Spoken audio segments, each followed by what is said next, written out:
वेदगंगा नदीवरील मुरगुड-कुरणी मार्गावरील बंधाऱ्याची अवस्था अत्यंत धोकादायक बनली असून या बंधाऱ्यावरील अनेक पिलर कोसळले आहेत।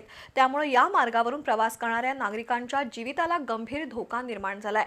या परिस्थितीची दखल घेत मुरगुड ग्रामस्थांनी मुरगुड पाटबंधारे उपविभाग आणि निढोरी कार्यालयात जाऊन बंधाऱ्याची तातडीने दुरुस्ती करण्याची मागणी केली आहे। वेदगंगा नदीवरील मुरगुड-कुरणी मार्गावरील बंधाऱ्याची दुरवस्था झाली आहे। या मार्गावरून दररोज शाळा कॉलेजला जाणारे विद्यार्थी तसंच दैनंदिन कामानिमित्त ग्रामस्थ मोठ्या प्रमाणात प्रवास करतात। मात्र सध्या बंधाऱ्याच्या पिलरला मोठे तडे गेले असून काही ठिकाणी भिंतीमधून पाणी झिरपतंय, तर काही पिलर खालच्या बाजूने पूर्णपणे निखळून पडले आहेत। त्यामुळे या पुलावरून एखादं अवजड वाहन गेल्यास मोठा अपघात होण्याची भीती आहे। दरम्यान या गंभीर परिस्थितीची दखल घेत मुरगुड ग्रामस्थांनी मुरगुड पाटबंधारे उपविभाग निढोरी कार्यालयात जाऊन बंधाऱ्याची तातडीने दुरुस्ती करण्याची मागणी करणारं निवेदन दिलंय। दरम्यान बंधाऱ्याच्या दुरुस्तीसाठी आवश्यक निधी उपलब्ध करून लवकर काम हाती घेतलं जाईल असं आश्वासन संबंधित अधिकाऱ्यांनी दिलं।